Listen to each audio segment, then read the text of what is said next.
Well, folks, we hope you're well fed and well rested because we have even more tennis for you. This is Eat Sleep Tennis. We are back just shortly after talking about all those tournaments. There's even another one. The folks in Australia were nice enough to get all those folks that had a really tough quarantine and give them a chance to play a little competitive tennis. What do you think, Steve? Are you excited for the Grampians? Did I say that right? Is it Grampians? Grampians. Well done. Grampians. You're improving just in time to forget it for another 12 months. That's right. Yeah, look, I think it's a good opportunity, and obviously they want to make sure everyone gets a chance at some form of tennis before the Australian Open. So, look, every player's been given the option. Some have pulled out and decided to just practice this week. But look, it's meant a lot of opportunities for some Australians, which I'll never complain about. But yeah, look, it'll be an interesting couple of days, and I'm curious to see today as the main draw action kicks off as to how these players are managing. Wonderful. Candace, how you doing? You excited for another women's tennis tournament? A little surprise pop-up tournament, if you will? I'm very excited. I'm away from work just to join you guys. So always time for tennis. That's right. Well, let's jump in. We'll start at the top section here. We've got Maria Sakkari as our 1 seed. As we get down towards the bottom of the quarter there, Angie Kerber is the other seed. Some fun names in the middle there, Leila Annie Fernandez. Ons Jabeur is one of our favorites. As you start to look at this, Candace, what do you see here? What sticks out? Obviously, in any of these sections where people have buys, that's the first thing that you have to look to. We see that Sakkari has the buy, potentially facing, Leila Fernandez. Would be who I'd be seeing beating Sloane there, but a fun little first-round match between the two of them regardless. I see Kerber making her way through this section in particular, though. She should be able to win her first-round match, no problem. Then maybe going against Jabeur after that. So I look for Kerber to get off to a very good start here in this first quarter. Yeah, I think as we'll go along, what we'll see is we kind of have quarters that are jam-packed with great players, and then quarters that not so much. This is obviously one of the better ones. Steve, what sticks out to you? Yeah, it's certainly a stacked little section, isn't it? I'm sure Sakkari, in one way, is happy with the first round bye, but also the whole point of this tournament is to get time on court, which is a little bit disappointing. But look, I'm mainly interested to see how Sloane Stephens starts the year, I think, in this particular section. Obviously, she's had a lot go on, I think, personally for her over the last couple of months as well. And, it must be tough, I think, for her seeing, obviously, the behavior of some of the other tennis players over the last couple of weeks. But look, I'm interested to see how she kind of shows up here and what performance she puts in. I agree with Candace. I think Angelique Kerber is one to kind of keep an eye on. I think it'll go one of two ways. I don't think there'll be any kind of middle ground with Kerber today. So look, I'm heading in there today to the courts, and to see her out on court 8 is maybe a little bit disrespectful as a former slam winner here compared to all the other players that are sitting on Margaret Court Arena. Yeah, hopefully she'll take that personally and then rip through that match. I've actually got her to beat Siniakova there.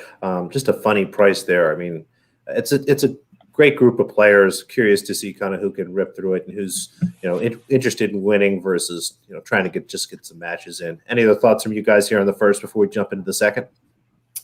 Nope.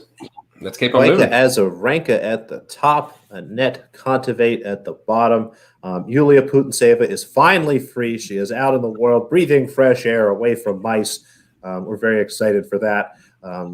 Steve, what do you think? Is Yulia going to come out and now rip through the tennis world with all this anger she's been harboring? No. Look, probably one of the more favorable first-round draws, I think, but probably one of the more difficult second-round draws. So, look, I guess the beauty of this tournament and how they've set it up is no one's more disadvantaged than anyone else. Maybe her style and, if she was able to maintain her fitness through that 14-day period may come in handy here compared to some of the bigger strikers of the ball that need that bit of rhythm. But it's very hard to see, I think, outside of, if you had to pick, I'd probably say Azarenka and Kontaveit probably meet in the quarterfinals. But again, Azarenka has the advantage of that first round bye and a pretty comfortable second round, but it's time on court is what these players are after. So, Kontaveit in a little spot there with Mikhail, Maddox-Sands, and Stritzova is a pretty good place to be as well. Do we know if the players with buys are still being allowed out there to practice and kind of do things, or are they locked down unless they're playing? I wasn't totally clear what the rules were. Do you have any idea, Steve?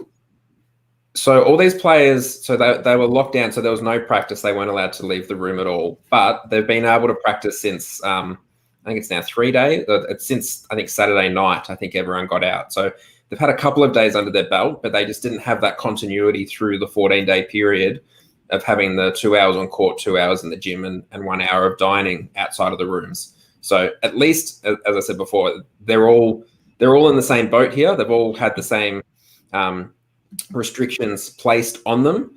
And now it's just a matter of, after a couple of days of actual on-court time, stepping out there, or for some, even a couple of hours since they've come out of quarantine, which we'll get to a little bit later.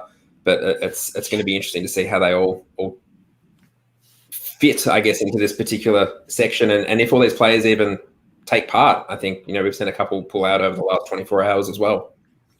Yeah, hopefully it ends up being an equal disadvantage, if you will, for all involved. As you look at all these names, Candace, who sticks out to you? Obviously, Vika has to be appealing, but Kontaveit down there at the bottom could rip through this field if she's feeling well. What do you think? They're the two that stick out. I thought in this quarter in particular, it was very top heavy. You have both Azarenka and Kontaveit, and then the rest of the filler in this quarter per se, I thought was just a little bit of a lesser quality than we saw in some of the others. I just don't look at this one as being as competitive. I'd be looking forward to seeing Azarenka against Kontaveit, though, if that is how it does come to fruition. Of course, the two of them met a couple of years ago when Azarenka was still in the midst of her comeback, and I believe she had to pull out and withdraw from that match. So the two of them could be a really fun one if it comes to that, and that's the way that I see it going. Yeah, it makes perfect sense to me. It's interesting, Gonza there about the buys. We'll talk about that when we get to the value section. I have some thoughts, and the market might even be kind of agreeing with you guys when you start to look at some of this stuff. It's pretty interesting.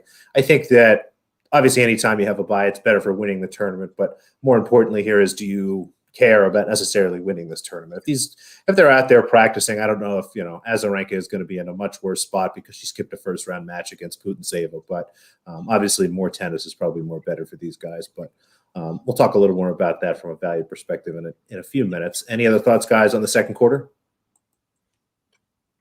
No, happy to move on to the third. Onward and upward. Another quarter that is loaded, in my opinion. We've got Jennifer Brady at the top, Rybakina at the bottom. It's a shame. I would love betting on both of these women, but it's hard when they're in the same quarter. Even when you start to look through the middle there, Kostyuk is a nice young player. Krejcikova continues to get better from a singles perspective. Kuznetsova still deserves a lot of respect. I know these courts are a little fast, but she's not going to be an easy out, I think, for Brady there in the first. We'll start with you this time, Candace. What do you see here? I agree with you on Jennifer Brady against Kuznetsova. That's going to be a really interesting one to see. Of course, Svetlana, not once the player that she was, but you always know she's going to bring that power and tenacity to her game every single time. I thought Rybakina was the one you'd be looking to come through this section. Obviously, she has a little bit more playing time than a few of these others in here. Within the last year, which sounds crazy to say that there's so many names that we look at and we're like, when did we last see this player? And it was like, wow, almost a year ago. But she's been playing a little bit more recently, does bring good, consistent form to the table. So I'd be looking to her. But this is a really, really intriguing portion, I thought, making it through in this tournament. What do you see here, Steve? Yeah, look, I agree. I think, Brady is an interesting one, and it depends, I guess, on how much weight you can kind of put into that semi-final run, I think, at the US Open. I did mention before that Putintseva had probably one of the easier first-round draws, but I think Kostyuk isn't far behind or probably ahead, I think, in this one, actually. So, look, it isn't as perhaps stacked as some of the other sections, but there's some decent players through here, and, I do like Rybakina, I think, to come through here, assuming she can get through. I think Krejcikova might give her a little bit more trouble if they were to meet in the second round there. But, I'm not as worried. I think talking on one of the previous episodes when we were talking about the men's, that, there's some particular players who just don't play a lot of tennis the week before Grand Slams generally. Rybakina is one of those who does actually play a bit, and I think she won the Hobart tournament last year, I think, in that lead-up week. So, she's comfortable spending time on court, and normally her matches don't go particularly long. So, look, I'd be leaning towards her out of this section. But, look, I think she's probably going to meet either Kostyuk or Brady in that quarterfinal.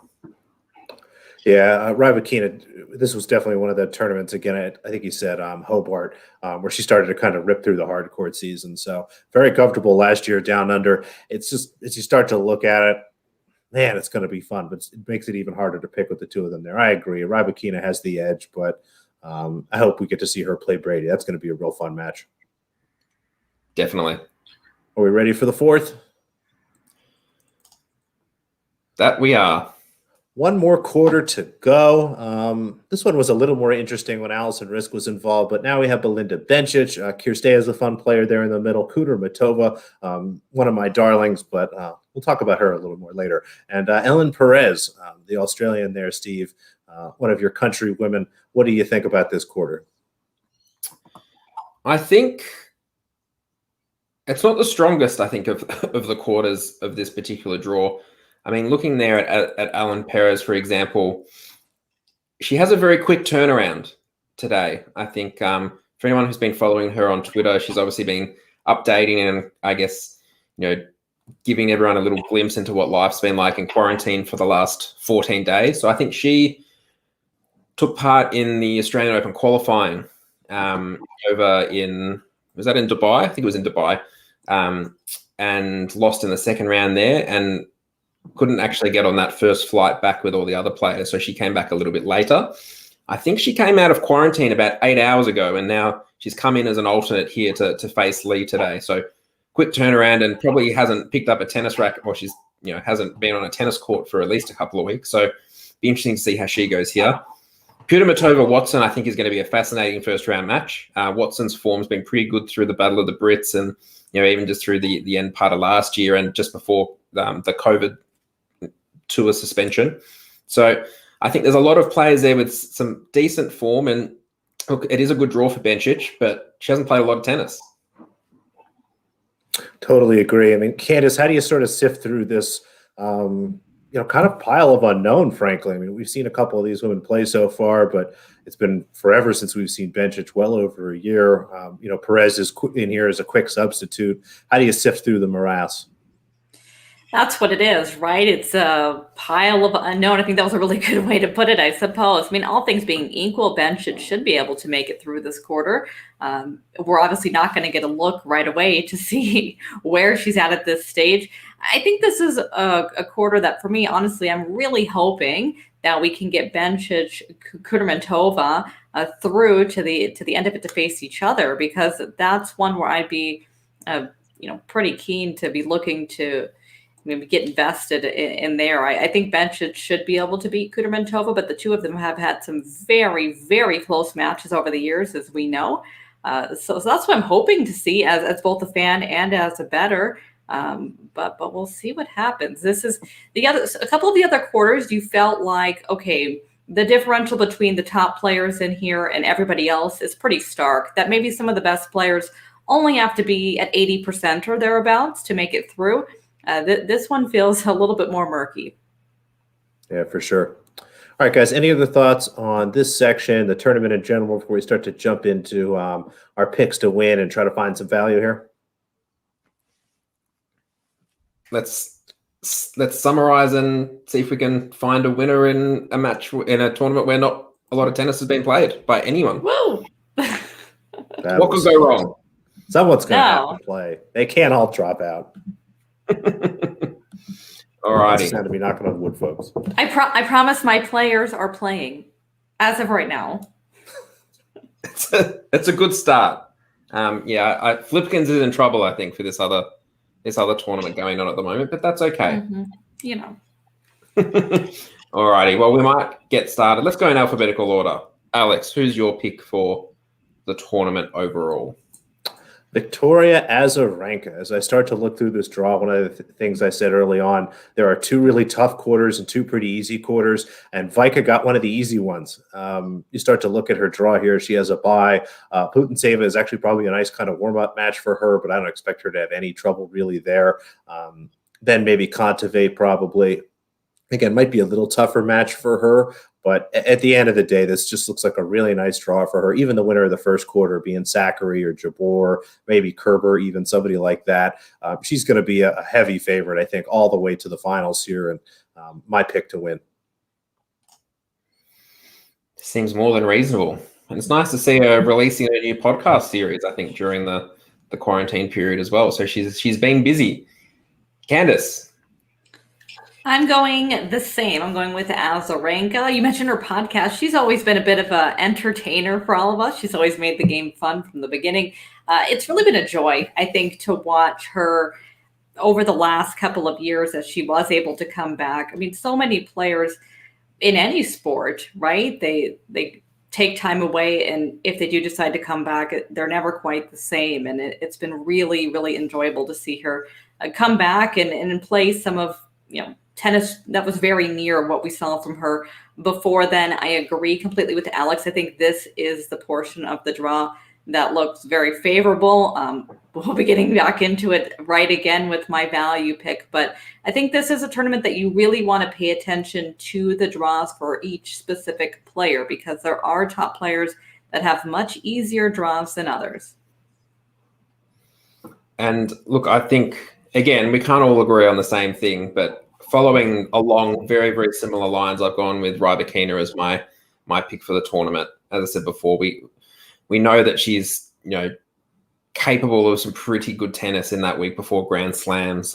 She looked pretty solid in Abu Dhabi. I think lost to Sabalenka in 3 sets, was the only one that got a set of her, I think, during that little patch there. So it'll be interesting to see how she comes out. She might be a little bit rusty early, and I do worry maybe about the start of that first match for her after the bye, but I think she's probably one to keep an eye on for this week. Now, hopefully, this might be one of those tournaments where you can find a little bit more value than others. Have you got any value picks or spots, Alex, to kick things off? I'm going to go to you because you're grimacing. Well, this one's really tough for me, and I think the other tournaments were, again, when I started to look at some numbers here, the hold percentage, or the juice, if you will, the VIG to the books here is very high on some of these tournaments. As we started to look through, a lot of the best players are lumped together. Rybakina's 5-1, but she's stuck in the same quarter as Brady. Azarenka's 4-1, which probably makes sense. Again, we don't know what her level of motivation is. Zachary's 5.5-1, but again, she'd have to beat Azarenka and whoever comes out of the bottom half. Even somebody like Veronika Kudermetova is only 10-1. Bencic is 11-1. It's really hard for me to find a tournament price here. But one of the themes that I've seen in some of these events is I'm not 100% sure that bookmakers in the market here are taking into account some of these buys correctly. As you start to think about prices to win tournaments, prices to win quarters, and I'm going to talk about a quarter price here specifically, Victoria Azarenka to win her quarter at -105. That is effectively a parlay of her to win 2 matches. She's got a bye, so she only has to win 2 matches to win this quarter. The first match will likely be against Yulia Putintseva. She's going to be a heavy favorite there. As I start to look at prices, I could make a case for anywhere from -350 to as deep as -400 or more. Her second match is likely going to be against Annette Kontaveit. Obviously, be much closer, but I still expect Azarenka to be a sizable favorite in the -200 or deeper range. As I start to put some of those numbers together and start to look at what those parlay prices would be, I come up with, I think the shortest number I've come up with so far is -125. So at -105, I see a good amount of value here on Azarenka. And at the same time, I think this is a position where she comes out, if she wins that first match against Yulia Putintseva, but you're a little nervous, you're going to have enough value here at that point to buy out of your ticket. Kontaveit or whoever will be a big enough underdog there in that quarterfinal where you could buy out of your position and lock in a little bit of money. So tough for me to find some tournament prices. I know, Steve, you and Candace found some numbers that I don't hate, but I like that much better. Seems reasonable. I think you are right about the buy there, and when you do look at those first 2 matches that she will have. For my value pick, and it's actually someone who I am about to write a preview for today because I'm going to be placing a unit on her to beat Siniakova. It's Angelique Kerber. I think, again, like I said before, it's either going to go one way or the other. I think with her, I think there is a bit of value. And looking at her price, I think she's upwards of $1.70 today just to defeat Siniakova. I think she's obviously familiar with the conditions. She's comfortable here. Former champion on these courts. I think she's the type of player that would trouble Sakkari, particularly in that section. I think I do prefer Sakkari at the moment against some of the bigger players that she might be able to exploit a little bit more in terms of their movement and I guess their retrieval skills, whereas she's not going to get that, I think, with Kerber. Obviously, Kerber needs to get there, but I think looking at her draw, it's not the worst draw, and I think she looks to be a value price a little bit further down the line.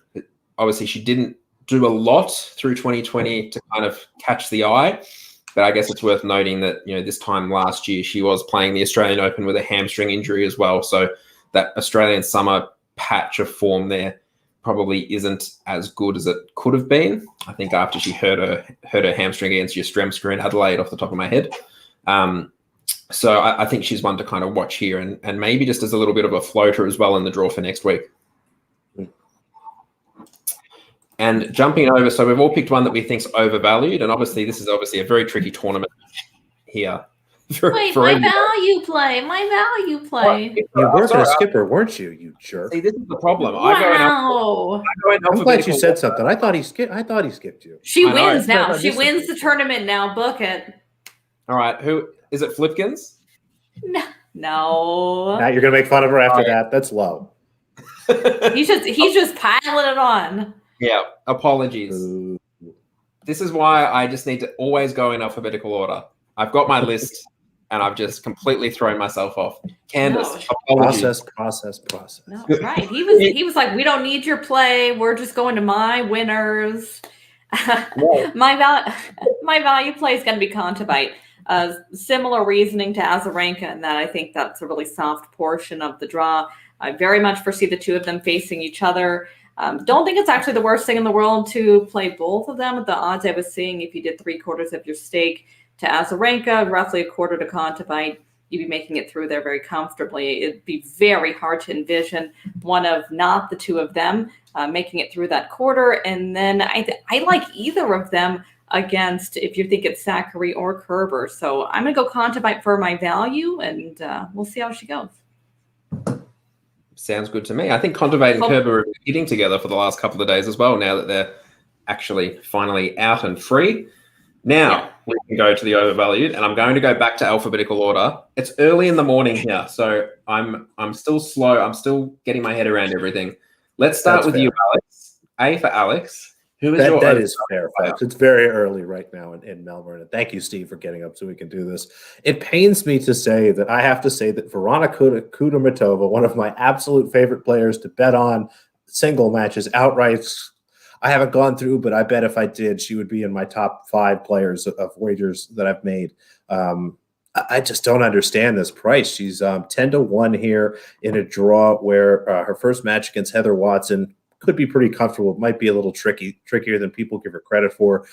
Possibly has to play Bencic there in the next match. Then has to play the winner of the Brady Rybakina quarter and whoever comes out of the top. I mean, it's really hard for me to put together how they arrived at this price. I mean, is she going to be favored in a match against Bencic? I mean, that's what that price is telling me. Is she going to be really close in price to the winner of Brady Rybakina?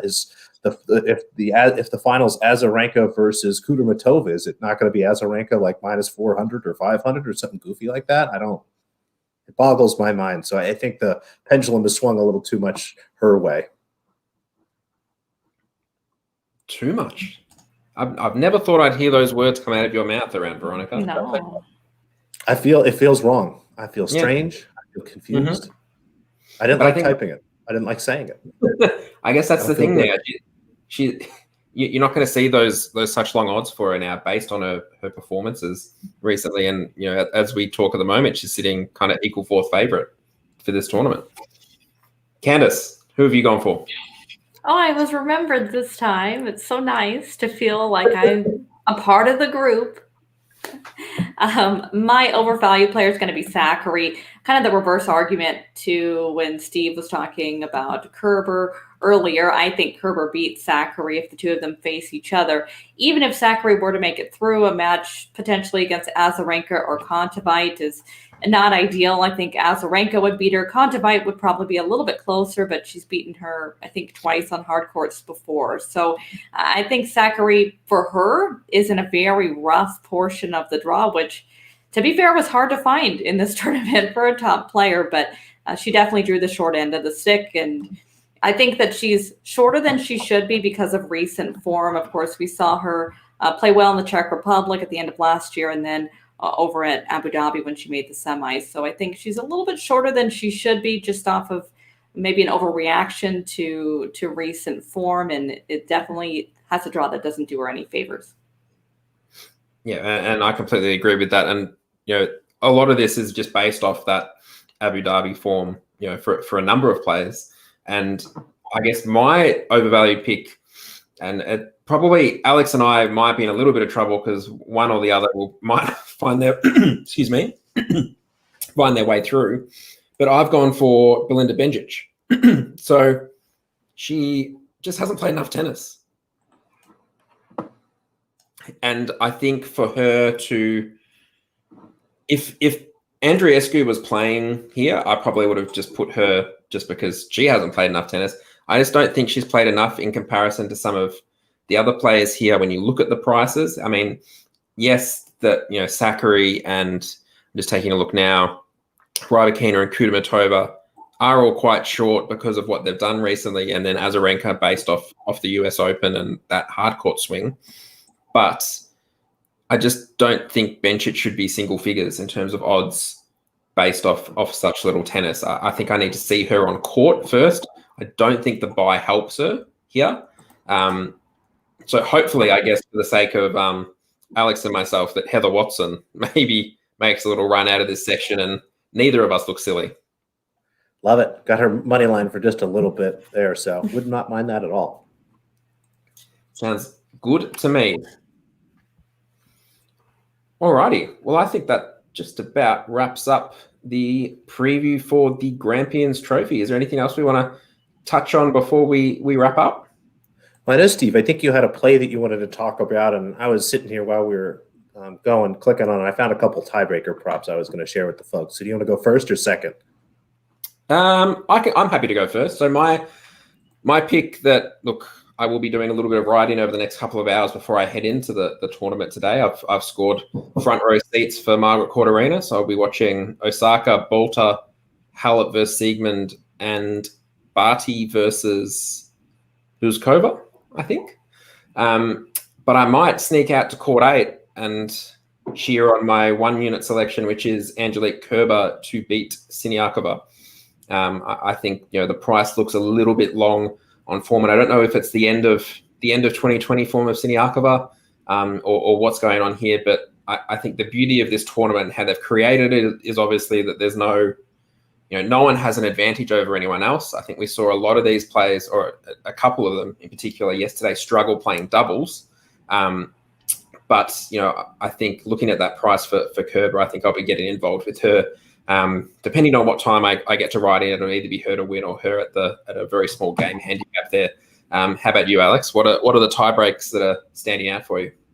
It's one of my favorite little prop plays, and I don't tweet these out because they can be a little tough to find. And frankly, let's not mess this up, folks. So don't max these and don't be hammering them too much. They're fun little bets, and there seems to be some value here.